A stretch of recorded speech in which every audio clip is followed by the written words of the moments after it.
welcome to our board meeting. Sorry, just a great one here. Can we stand for our pledge allegiance? Pledge allegiance to the flag of the United States of America and to the republic for which it stands, one nation, under God, indivisible, with liberty and justice for all.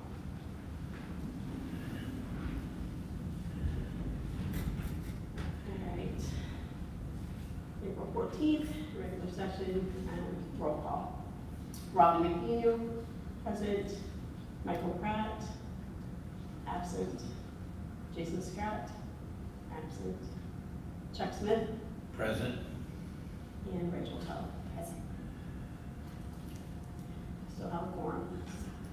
We haven't missed people like that for a while, really. So, all right, let's look at the claims and appropriations and see if there's any questions concerning those. We all got those earlier.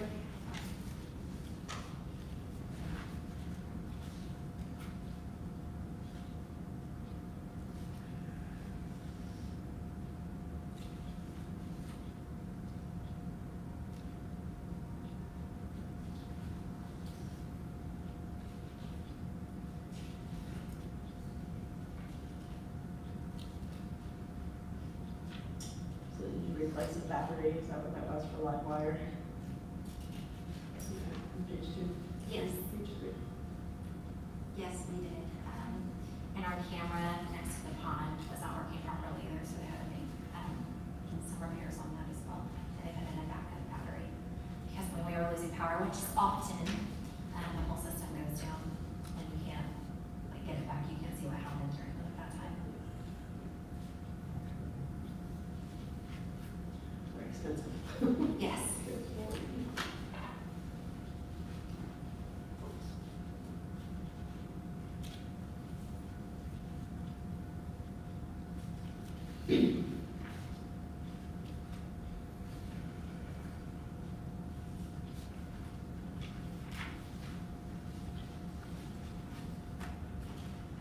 Has all our Easter egg hunt expenses come through already? Do you know? I don't think all of them have. I think there's still some receipts that you guys will see on the next month's docket.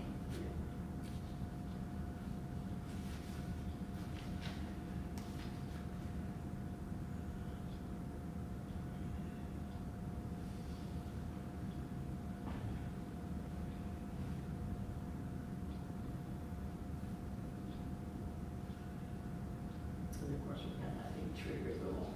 Yes. Check you guys, we're going to talk about trees later. Yeah, we are.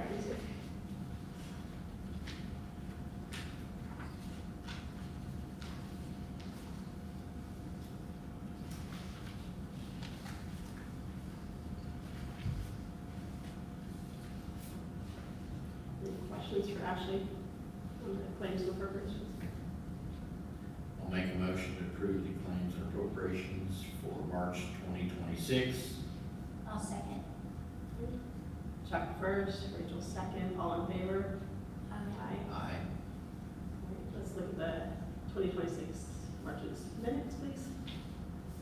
See if that is as we remember. It really helps that it gets entered right away as we're doing it, so that's.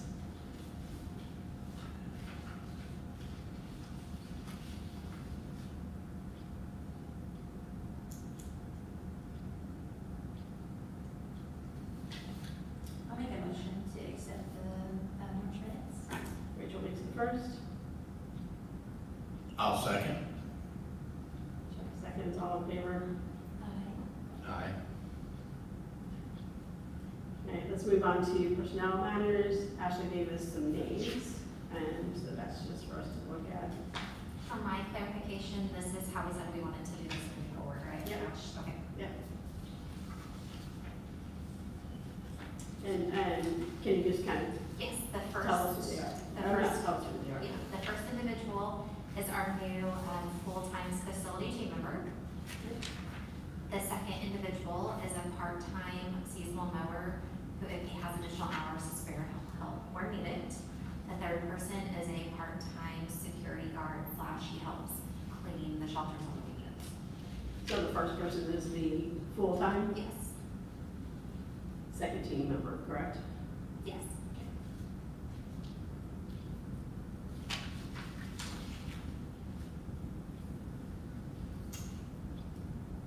Any questions on those?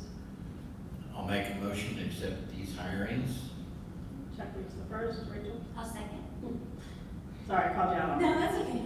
There's only three of us, so all in favor? Aye. Aye. Aye.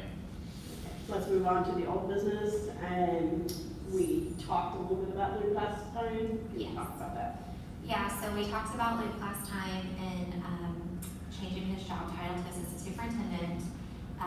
We did have to bring back the assistant superintendent job description, and we'll have to update the salary ordinance.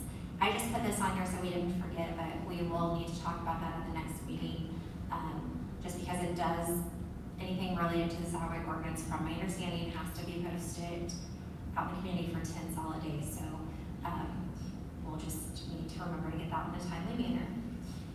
That's not anybody's fault but mine. Just, I know there was some confusion about, I think a lot of us saw our board meeting was last week and not this week because they had been at the beginning of the month. So when I realized that I was wrong, the date I didn't have 10 days. So. Let's go ahead and, we'll make a motion though to continue it for next month. We probably need to do that, right, Chuck, to have it listed like that, saying that we're gonna do the continuation of it? Need to make a motion on that? Let's go ahead and do it just in case. Okay, we'll make a motion. Do you have a motion about continuation? I'll make a motion to continue the whole business with the job title change for email. Rich makes it first. I'll second. And again, that's just to make sure that we haven't missed something that we should have done or not. All in favor? I'm not sure if we needed that, but we have it covered, just in case. All right, reports? Okay, so the first thing is superintendent groundskeeper report. It's been a busy month and gearing up to be even busier. If you guys have been through the park, you can see that the straw bales have been moved from the park hill. Hired full-time staff member, part-time mower, part-time security guard, 17 new lifeguards, and 7 new concession stand front desk workers for the pool. So we've been busy interviewing over the past few weeks. The lifeguard certification class started this past Saturday on April 11th. We have 2 more coming up. We hosted our first pickleball tournament of the season also on Saturday, April 11th. We had 30 players. So that it's pretty much an all-day event. The game started at 9 and ended about 3. People can start checking in at 8, so a full day event. We have 27 paid vendors for our craft fair on May 2nd. So That's amazing. yeah, so if you guys see our flyer, push it out, share it on Facebook, help us get the word out, because we love that we have 27 vendors, but we'd love for people to come, and support the 27 vendors that we have. Thanks to Eli, he did get our 60-inch mower working. We've mowed with it a few times. However, on Friday when I was on it, I noticed that the check engine light came on. So he's gonna look at that tomorrow. I'm just bringing this up because, we put some money into it. He kind of rebuilt it. We knew it was a chance if it was going to get us through the season or not. So not saying we're to that point yet, but we might be to that point eventually where we have to talk about replacing it. The city allowed us to use theirs last fall, but they did need it back. So we did return it. Eli actually serviced it, sharpened the blade, or actually replaced the blades for them and took it back. So we're very grateful, and we're very grateful to them for letting us use it. But just keep in the back of your mind, we're trying to do the best we can to make it work, but I might have to come to you guys at some point in time. Yeah, for a mower. So we cut up many down trees and cleaned up brush. Luke has begun working in the filter room and pool house.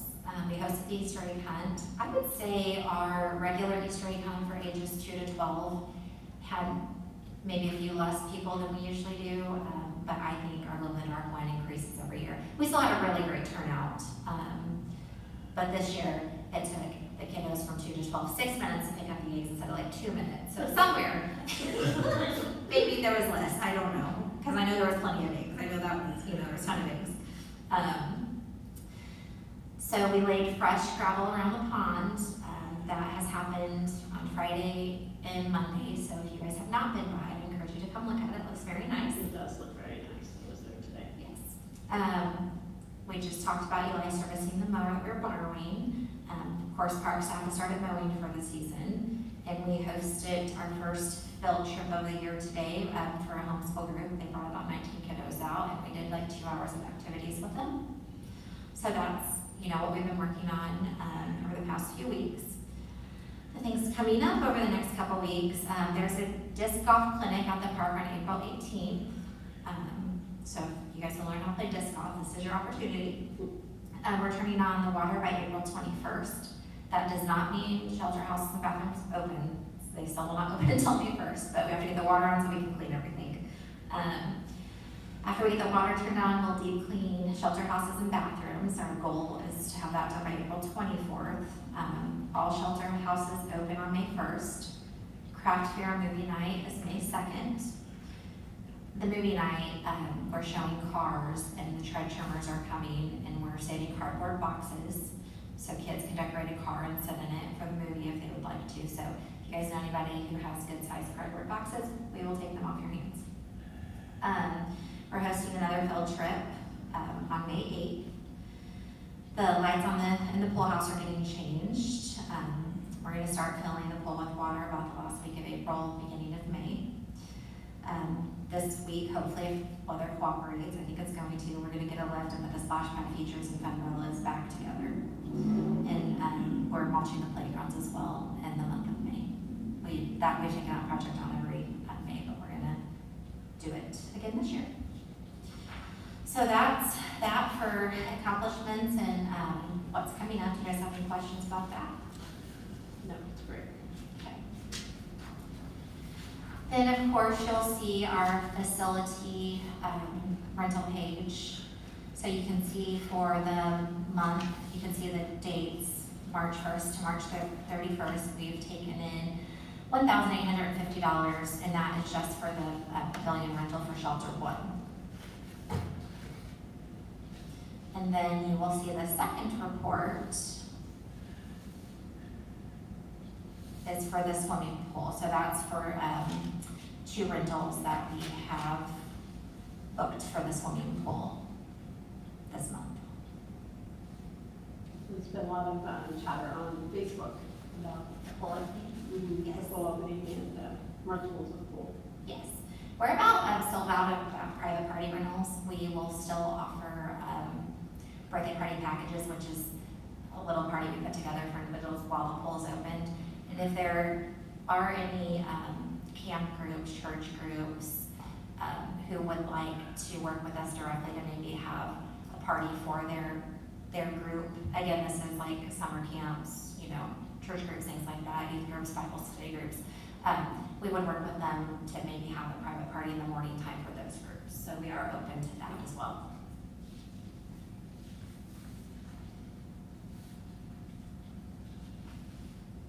And I was just going to give a quick update on the 5-year master plan. I believe they said they've sent out all the emails to board members, city council members, focus group, individuals. If you guys do not feel like you've seen one, please check your email because I think they're trying to talk to you guys separately. But they are going to host a focus group at the park on May. Well, they might be looking for a different location here in Martinsville, but they are going to be out at the park starting around noon on May 7th. They're going to look at all of our shelters, kind of do an evaluation of what we have, and then that evening they're going to do a focus group with people who we've asked to join a focus group for the 5-year master plan.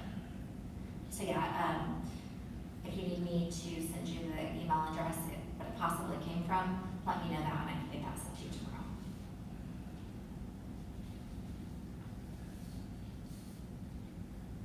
Any questions? Good reports. Moving on to new business, you said we were going to talk about trees. Tell us a little about trees. Yes, okay, so of course we can pry a tree down every day at the park. If it's down and blocking something, we're of course going to cut it up. If it's in the trails, most of the time we can't get anything out to where the trees fall in the trail, so we have to throw it off to the side. It's not that we would love to do that. I mean, we don't like the way it looks either, but we don't have a way to get anything to it to load up a tree. If we can get to it, we'll get to it and haul it away. If we can't, we have to push it off to the sides. So like 3 times in the past 2 weeks, I've been approached by people wanting us to cut down particular trees because they think that they're going to fall or that they don't look good. I do take this seriously. If this is the case and we as staff can't tell, I will call out the tree company we've been using and have them come and look at a tree. We currently have one that backs up to some property that a developer just bought, and he called wanting us to take a look at this tree because he's afraid that it's going to fall on his new property that he bought, that he's gonna build a house and sell. Eli and I went over to look at it. It is a massive tree, massive. It did not look dead to us.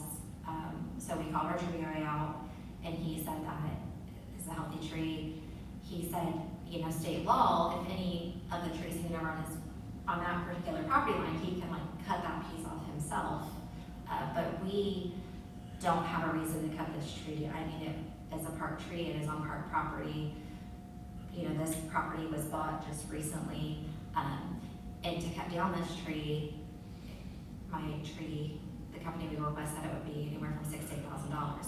We don't have money to go cutting down trees every time we get a request to cut down a tree. 2 weeks ago, a tree that backs up to Shireman got hit by lightning and caught on fire. There was a request that we cut down that tree. That took probably 10 different individuals, including myself, staring at that tree from 9 a.m. to 1 p.m. that day. We had to have fire marshal come out. We had the tree guy come out. We finally had the guy who kind of runs the fire program through DNR come out.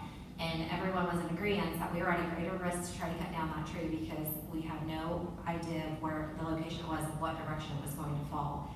And we would have more of a risk cutting it down and hurting somebody in the process of cutting it down than we would to let Mother Nature run its course. Today I have a concern to hiker because there is a tree branch that was kind of broken a little, hanging over the trail, but it was all tangled up in another tree. And we feel the same way. It's very high. You can't get up, even if I called my tree guy, you cannot get a bucket truck to it. He would have no way of doing anything with it. It's so high, we have no way of getting up to it. And again, we think it's another one of those situations where it's best if Mother Nature does run its course. I understand the concern if a tree falls, it can hurt somebody or cause damage. We 100% understand that, but you could look at every tree as you're hiking up the park and could see an issue with every tree. So I just kind of talk about what the procedure, if you guys have any ideas, because we can't cut, if we start cutting down trees just because people are requesting it, this is going to be an ongoing thing. So I feel like I'm doing my due diligence. We look at it, we have our tree company come out and look at it.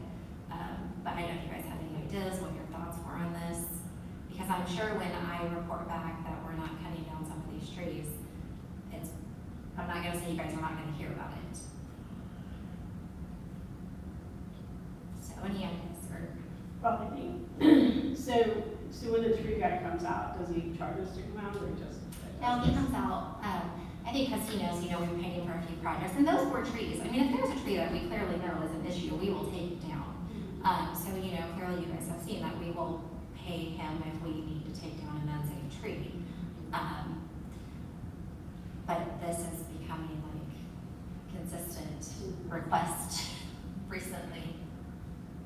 And we would go broke cutting down, paying somebody to cut down these massive trees if this is the process we're getting into. Well, I think, and do you start creating a file like that, we take a picture of the tree, we notate, have somebody who's an expert, not us, look at the trees and decide, and then we just kind of keep visiting that, over a bit.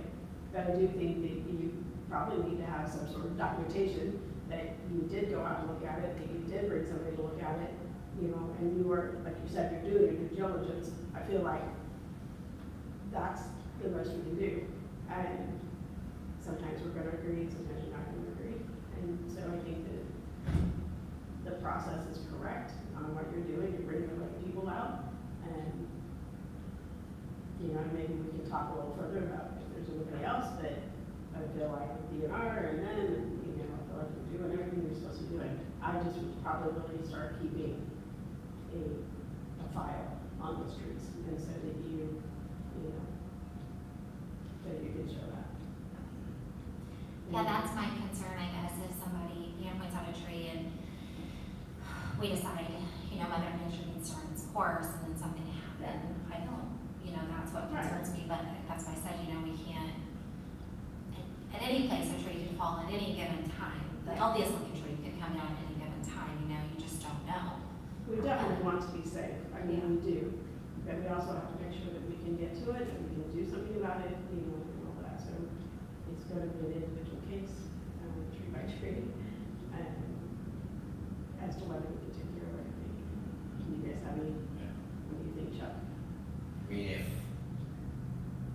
we had a tornado or something and it comes down, well, yeah, it's gonna come down, I mean, but the hand pick is gonna be tough to have good documentation to say that this caused it. Yeah. We might need to check with our insurance company and see Yeah. what kind of parameters are in there for us that we can look at too. But I would just take really good photos of it, I would make sure that you have everything documented, and then if we can take it down, we will, but if we can't take it down, we won't. And it, also, like you said, it's very expensive to do that, so we need to make sure that it's a reasonable concern, you know, I think a real concern. If you're doing the right thing. Okay. All right, public comment is, doesn't look like we have anyone for that. So we'll move on to adjournment. Anything else for Ashley? I make a motion to adjourn. Rachel makes the first. I'll second. Seconds, all in favor? Aye. Meeting is adjourned, May 12th, here at City Hall. Thanks, everybody.